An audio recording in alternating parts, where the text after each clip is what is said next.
Hello, hi guys! Magandang hapon sa inyo lahat. This is Chin from Masagri Channel, a faith healer, also mata reader. So ngayong hapon, natatagan natin ang sabihin sa inyo ng ating mga gabay. This is a weekly gabay for the month of January 4 hanggang January 10, 2024 for the sign of Aquarius. So Aquarius, welcome to my channel. Ano kayang messages, advices ng spirit guides ang ating masasagap for today's video? Kano naman kayang energy or kaganapan sa buhay ng mga Aquarius ang ating mga hagilap? So guys, this reading is a general reading namang hindi lahat makaka-resonate. Kunin lamang pa makaka-relate sa inyo and comment down below kung kaninong energy ang ating nasagap. And of course, don't forget to like and subscribe my channel and hit notification bell for more videos update. Pero kasi maraming salamat po sa mga walang sawang pagsuporta sa aking channel, lalo na hindi nag-skip ng ads. Naway pagpalain po kayo ng Diyos at may kapal, siksik digdig nag-uumapa ang biyayang manumbalik sa inyo. And of course, maraming salamat po. Umpisa na natin ang laban na ito. Angel Spirit, please give me information for the sign of Aquarius. So, ano ang weekly gabay, no? Ang ating masasagap at ang ating mahagilap for today's video. Angel Spirit, please give me information. Ano kayang gusto mo sabihin sa ating mga kapatid na Aquarius? And of course, there is a Two of Cups. So, there is a partnership. And the Nine of Cups. So, there's a wish fulfillment. May mga bagay na maunti-unti na matutupad sa inyong dalawa with your partner. Asawa, karelasyon, jowa, ano man yan at tingin nyo na mga kumbaga, matutupad yung mga pangarap nyo, no? So, let's see what is additional messages. And of course, there's Four of Swords, no? There's an intuitions. Kailangan makikinig ka sa inner voice mo. At the same time, kailangan nyo na rest, no? Kailangan nyo ng pahinga. There's something fear ako nasasagap din. No, may mga kinakatakutan kayo, may mga pinangangambahan kayo. So, kailangan nyo pag-isipan yung mga bagay-bagay or magiging decision nyo. And the Page of Pentacles, so there's a new fresh ideas and new plans. So, ibig sabihin, kailangan yung magplano. And of course, there's a manifestation ako na sagap din. No? May manifestation dito. And of course, there's King of Pentacles. So, there's an information na maging practical ka sa pagdating sa finances, no? Kumbaga, pangalagaan mo yung pinaghirapan mo, pinagpaguran mo, no? At maging logic ka pagdating sa finances. So, let's see what is additional messages. And of course, there's a Seven of Wands. Protect your power, protect your energy. So, kailangan mo proteksyonan anumang uri yan, no? Finances, career, love, life. So, in all aspects, so you need to protect your power. So, let's see what is the Nine of Cups. So, there's a Queen of Wands. So, there's a confidence. So, kailangan mo magkaroon ng confidence para mag-success ka sa ginagawa mo, sa mga decisions mo, sa lalo na sa plano mo. So, let's see what is the Two of Cups. So, there's an Eight of Cups. So, there's a surrender to the divine, no? So, there's a moving on or moving forward. So, may mga bagay na kailangan yung, kumbaga, tignan yung magiging possibilities or magiging outcome na situation. And of course, isa dito, kumbaga, mag-move on kayo sa mga bagay-bagay from the past na nangyari na hindi maganda. So, hindi mo kailangan na ulit-ulitin, no? Don't let past hold you back. So, let's see what is the Four of Swords. And of course, there's a Hangman, no? Baguhin nyo yung perspective or pananaw mo, even your mindset. Kasi there's a negativity na nagbibigay sa iyo ng fear or of course, anxiety. So, let's see what is the Page of Pentacles. And of course, there's a Five of Cups. So, there's an, kumbaga, disappointment. So, there's an information dito. Kumbaga, magbuo ka ng plano. Huwag mo sayangin yung mga opportunity na papasok sa iyo, no? May mga plano ka dito na kailangan mo simulan. Huwag mong hayaan matapos ang linggong to na hindi mo na umpisahan. So, let's see what is the King of Pentacles. So, let's see, there's a full card. So, there's a leap of faith. No? There's a process and progress. Magtiwala ka sa ating Panginoon. Of course, huwag ka magtitiwala sa mga nasa paligid mo. No? Para sinasabi dito, there's an information na baka magkaroon ng guarantor or impostor or something na kumbaga, or online scam or something investment scam. Kumbaga, protectionan mo yung finances mo. Baka, diba? Baka mabudol ka. And of course, there's the Queen of Cups. So, there's a healing in all aspects. So, ibig sabihin niya, protection, kumbaga, protektado ka, no? Sa lahat ng aspeto. Ibig sabihin, magkakaroon ka na ng kagalingan sa anumang uri ng karamdaman at, kumbaga, finances, career, love lives, and so on. So, kailangan mo ng protectionan yung grounds mo. And of course, let's see what is the Nine of Cups. And of course, the Queen of Wands. So, there's a Three of Wands. So, there's a waiting for a result or waiting for a ship. May mga bagay na kailangan mo antayin. May mga bagay na kailangan mo, kumbaga, pag-isipan, ganon, magmunihan, or kasi have patience. So, may mga bagay na hindi pa na-unfold, or may mga bagay na hindi pa na napapanahon. No? At sinasabi sa'yo dito na kailangan mo mag-antay, no? There's a, kumbaga, worth waiting for. So, there's a 2 of Cups, and of course, the 8 of Cups, there's the Star card. So, there's an healing in all aspects. So, maaaring magkaroon ng miracle, something, hope, no? At sinasabi sa'yo dito, pagdating sa inyong relationship, so, ibig sabihin, hiniling nyo sa isa't isa, na pagbukli din kayo ng tadhana. Or some of you, na sinasabi dito, the Star represents dreams coming true. Maaaring matapos na yung, kumbaga, yung kalugmukan station, no? Sessions. And then, of course, sinasabi dito na mukhang pagagalingin kanya sa lahat ng aspeto. So, let's see what is the 4 of Swords in the Hangman. Because there's a Page of Wands, so there's a good news. May magandang balita dito na magpapabago ng iyong pananaw. 'Di ba? Babaguhin ang pananaw mo, babaguhin ang, kumbaga, ang pinaniniwalaan mo. So, let's see what is the Page of Pentacles, and of course, the 5 of Cups. So, there's the World card. So, ibig sabihin dito, kumbaga magbuo ka ng plano, no? It's either magkakaroon ka ng trouble by international, or, kumbaga sinasabi may trouble ka by local, but as I said, parang meron ditong, I see some international flight, no? Maaring makakaalis ka na, at sinasabi dito, mamamanifest mo yun. Huwag mong sasayangin yung opportunity. And the Tower moment represent a sudden changes. May bigla ang magbabago. There's a big changes coming in for you. Na, kumbaga, dahil sa process and progress, nagtiwala ka na, diba? Ipagkakaloob, at of course, nagkaroon ka ng security about sa finances. So, malaking factor ito na maaaring mabago talaga ang buhay mo. So, let's see what is the 7 of Wands and the Queen of Cups. So, and of course, there's a King of Wands. So, there's a control. No, controlling mo yung emotions mo. No? Kumbaga, magkaroon ka ng respect sa sarili mo. Kasi there's an information on 7 of Wands that protect your power, protect your energy. Kasi may mga instances dito, guys, na kumbaga nawawala ka ng self-respect, ganon, or something control by emotions. And of course, pagdating sa finances, nawawalan ka rin ng control, even sa love life, di ba? So, sinasabi sa'yo dito na, kumbaga, protectionan mo yung sarili mo, even your power. So, let's see what is additional messages for the outcome. For outcome is the King of Swords. So, there's an information, there's a mental clarity. Magkakaroon ka ng kaliwanagan dito. May mga bagay na kailangan mong putulin. Even, yung mga negativity. And because there's a Death card, ending and a new beginning. May mga bagay na matatapos na, at may mga bagay na magsisimula na. At transformation lies ahead. Ibig sabihin, mangyayari na yung mga bagay na dapat mangyari.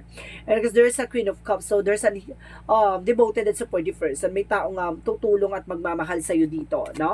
And of course, there's a 2 of Wands, so there's a choices. Maaring there's kumbaga may katalinuhan ay masyadong stricto, or may taong kumbaga devoted na tao. Kumbaga there's a 2 person dito na pagpipilian mo. It's either a devoted or kumbaga stricto, no? Ito yung bagay na kailangan mong piliin, no? So, ibig sabihin dito, diyan ka mamimili sa tao na yun. Kung stricto, and of course, yung bigger picture, tinitignan, and of course, the Queen of Cups, kumaga, mahal ka, kumaga, inaasikaso ka, inaalagaan ka. And of course, sinasabi dito, magkaiba sila ng individuality or something, kumaga, pagkakailalan, or parang, magkaiba sila ng personality.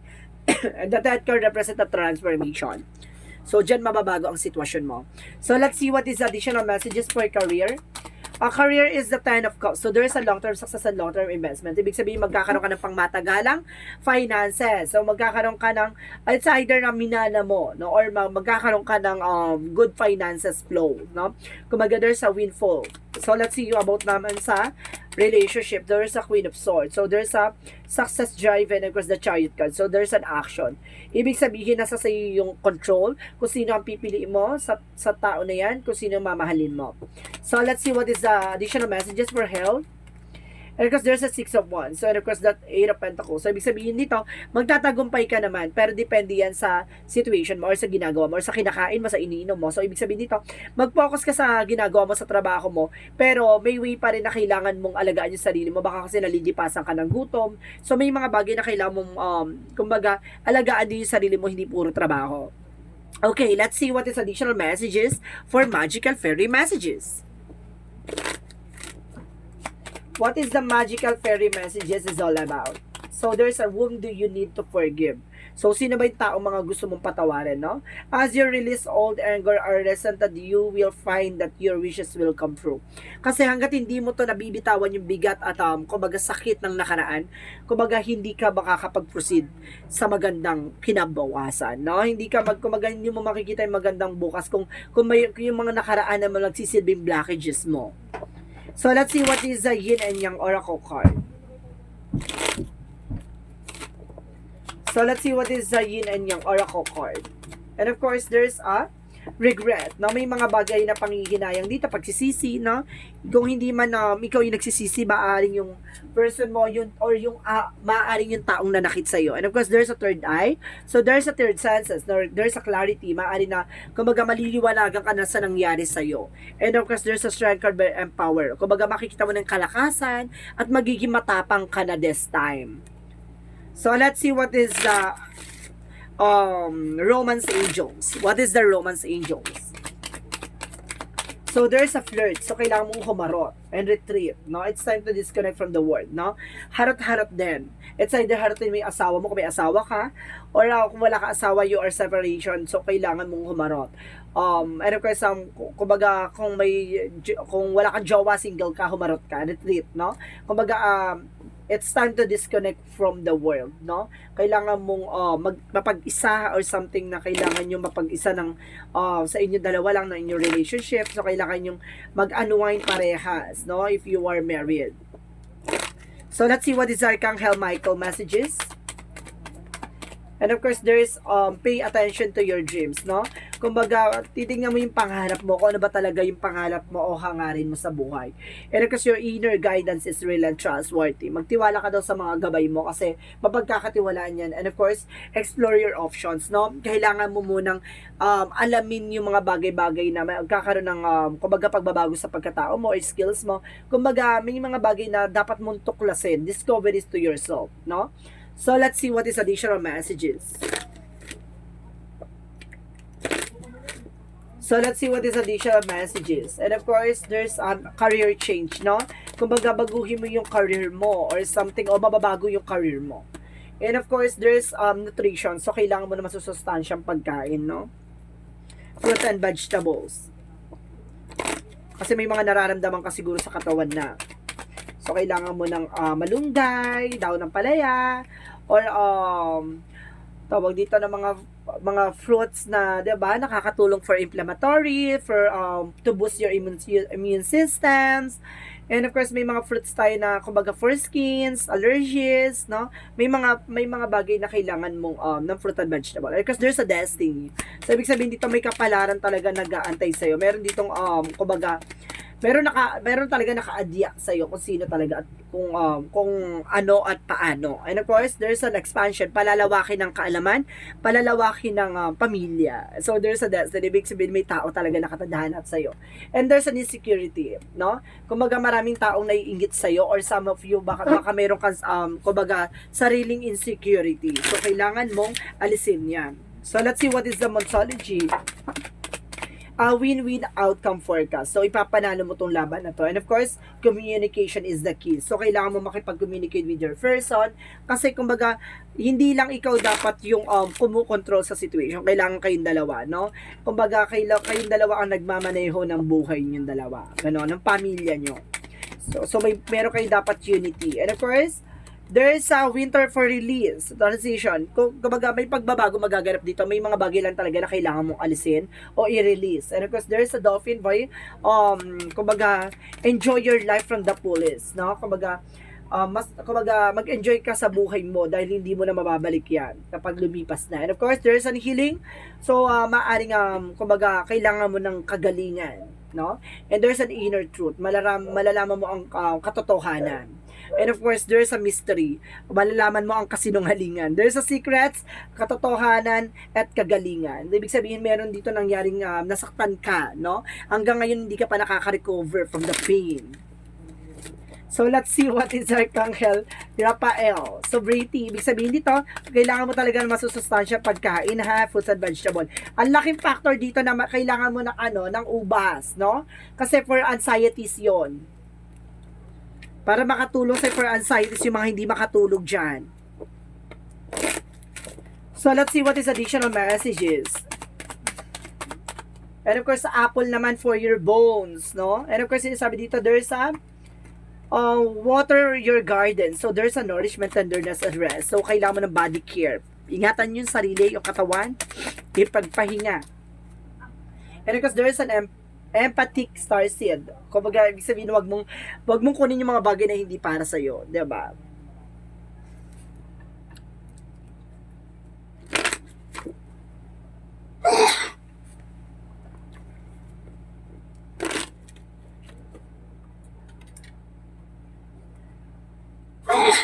Excuse me.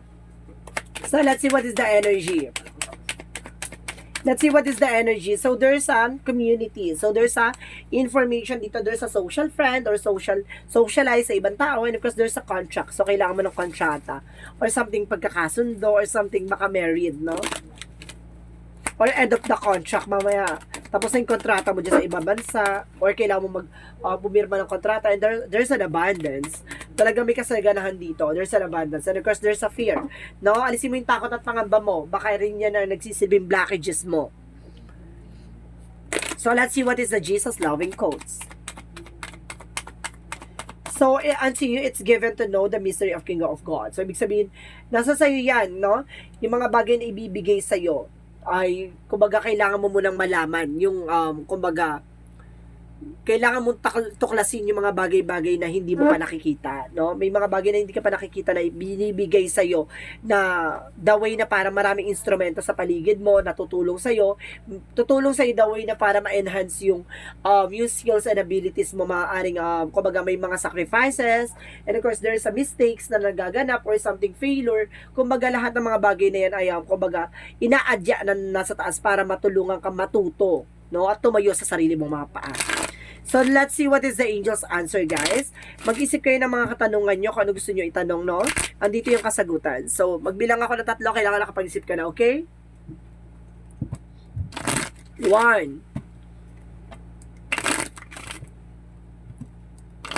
2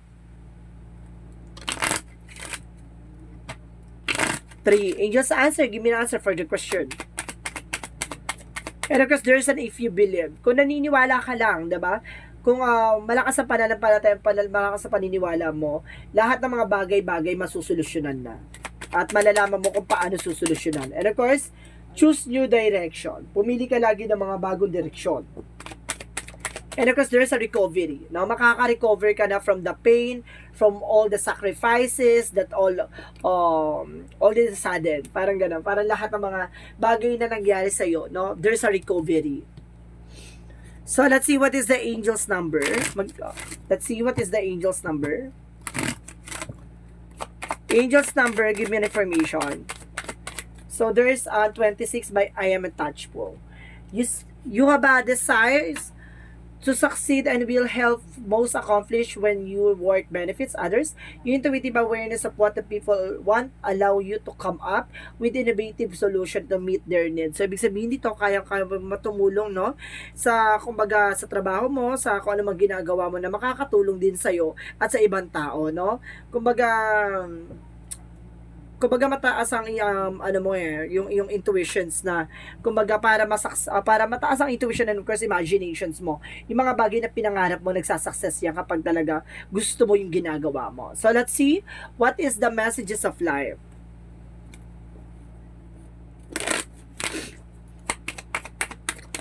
Awareness, no? May pag-ingat, no? Sinasabi dito, I often my consciousness to my true self. I understand that I am here to grow, to free myself from the conflict and to discover who really I am. Today, I release the illusions that the limitation of the material world in order to elevate my being towards the eternal light. I grow stronger and stronger as I explore the wonderful being that I am. So, ibig sabihin dito parang ina-aware ka na may mga bagay na kailangan mo matutunan. May mga bagay na kailangan mo malaman. May mga bagay na kailangan mo ma-discover sa sarili mo, sa paligid mo, para sa sarili mo kapakanan. No? So, there's a discovery and of course, protect your power, protect your energy, protection naman kung ano man yung mga kumbaga, ano man ang meron ka, 'di ba? Pangalagaan mo dahil may mga bagay dito na hindi mo na mababalik kapag nawala na. So this is Weekly gabay for the month of January 4 hanggang the January 10, 2024 for the sign of Aquarius. So Aquarius, maraming salamat for your wonderful reading. So once again, this is Shane Rodriguez from Masagari Channel, a faith healer, also mata reader. Maraming salamat po sa mga walang sawang pagsuporta sa aking channel, lalo-lalo na hindi nag-skip ng ad, naway pagpalain po kayo ng Diyos at may kapal, siksik, liglig na gumapa o manumbalik sa inyo. And of course, this reading is a general reading lamang, hindi lahat makaka-resonate. Kunin lamang po makaka-relate sa inyo and comment down below kung kaninong energy ang ating nasagap. Maraming salamat guys and see you in the next video. Bye-bye and babush!